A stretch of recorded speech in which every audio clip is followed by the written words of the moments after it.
from News Channel 8, this is News Talk with Bruce DePoint. Good to have you here today. The nearly 5-year federal investigation of former D.C. Mayor Vincent Gray came to an end this week with no charges filed. Gray had always maintained that he was unaware that his aides were breaking the law to help him get elected, but others felt that he must have known something was going on. The dropping of all charges has Washington talking, and here today with more on the fallout is Doug Sloan. He's a partner in the political consulting firm National Capital Strategy, and Doug has worked on campaigns. He was even in the running for mayor last spring. Good to see you, Doug. Actually, I was in running for council. Council is what I meant to say. Mayor. That's right. Good to see you. Nice to see you. Thanks for having me. Yeah, it was a little bit unexpected, I think, for some after 5 years that this had dragged on. But the announcement was made this week. No charges for Mayor Gray. What are you hearing around town? What is the reaction? Well, among a lot of the political prognosticators, this was something that many people were expecting. It doesn't take 4.5 years to do an investigation and bring charges. You know, we haven't seen too much movement or too many different new revelations since what was called Machen Monday, when he first came forward with the plea deal with Jeff Thompson 3 weeks before the primary. So, you know, after a while, a lot of us like, you know, we don't think there's any there. So, I mean, among people that are politically plugged in, it really wasn't too much of a surprise. We knew with Channing Phillips coming in, doing the political calculus, that he would have to make this move before the end of the year. In January, they pick up petitions. You did not want to come with any major announcements that would affect the next race, the next primary in June, by saying there's an indictment or saying, you know, there's not going to be a charge drops. You don't want to have any effect on that at all. So, and Channing Phillips knew this. So he decided to come forward and just pull the plug on the whole thing. Bob Bennett, who was Gray's attorney, he said that he felt that Gray had been convicted in the press well before this latest indictment had not gone forth this week. Do you believe that was true?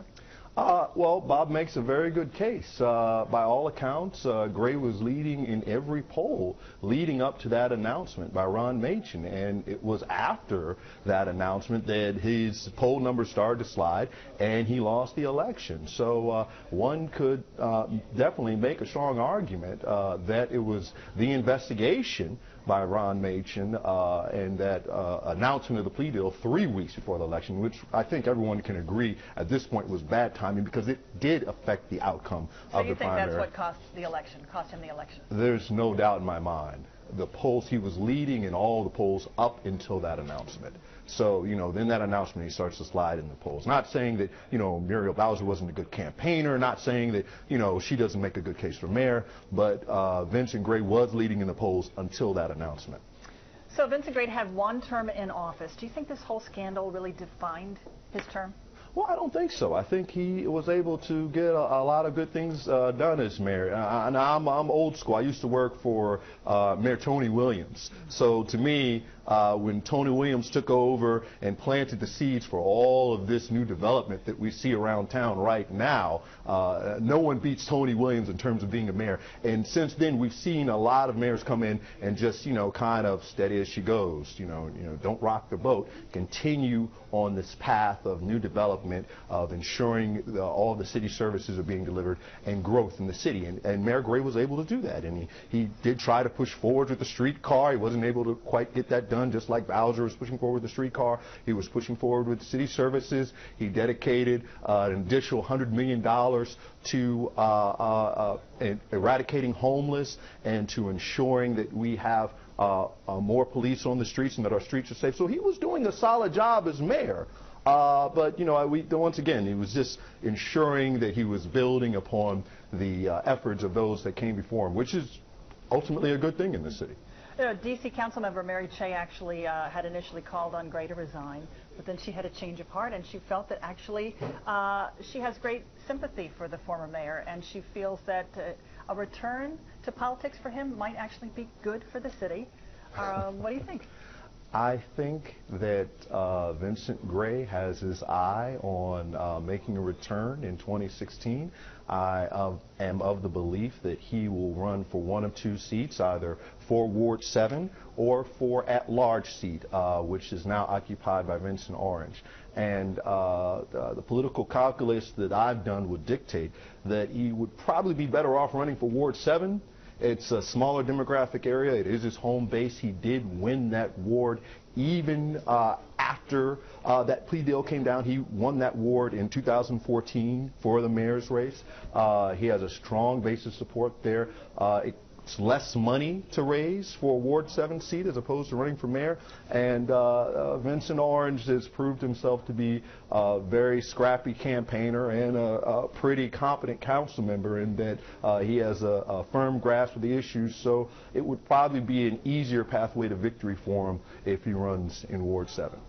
Maybe just stepping in with one toe first before jumping in with 2 feet? Yeah, go back to where it all started, back in Ward 7, where his career began.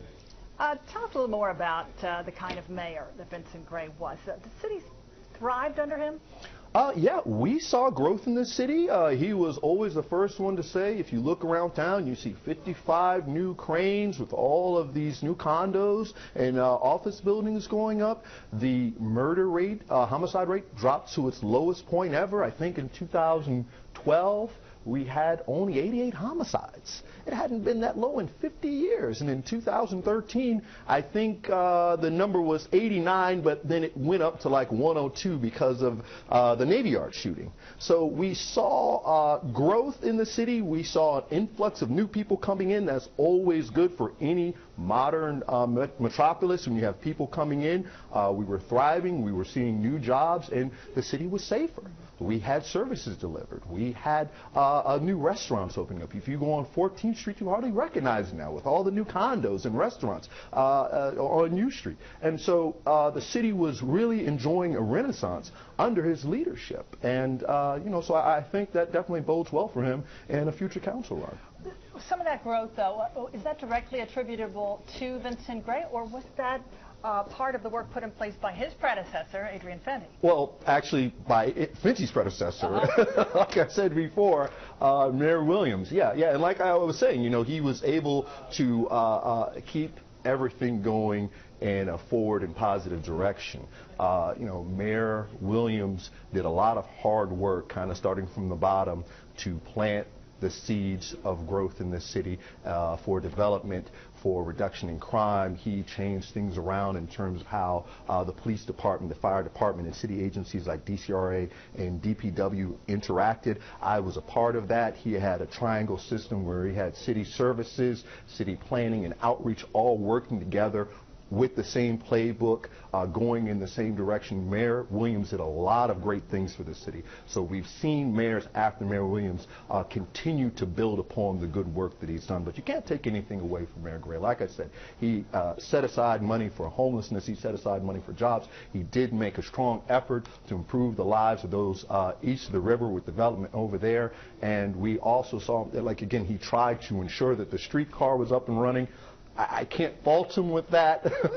I think that streetcar is an albatross that I don't really see anybody really getting too much use out of. It's $200 million in over the past year or two, and we still don't have a streetcar up and running. That's a whole other discussion for another day, right? It's another ball of wax that we would have to tackle. But we did see a lot of good things on Mayor Gray. And again, the homicide rate dropped to its lowest point in over 50 years under Mayor Gray. He did a lot of great things. So the good with the bad, and you can't hide the fact that although the city may have been thriving during those years, at the same time there was this perception, this undertone that the government was hopelessly corrupt under the Gray leadership. Well, I won't say the government was hopelessly corrupt. It was having to do with the election campaign in 2010. We didn't see plea deals from people that were in his administration as much as you saw plea deals and guilty pleas from people that were working on his campaign and shadow campaigns. And so at the we same didn't time, see there that. were 3 council members caught up in unrelated matters at the same time. This is all kind of growing to this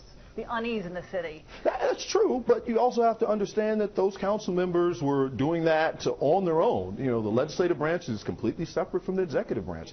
Mayor Gray didn't have anything to do with Kwame Brown, Michael Brown, or Harry Thomas Jr.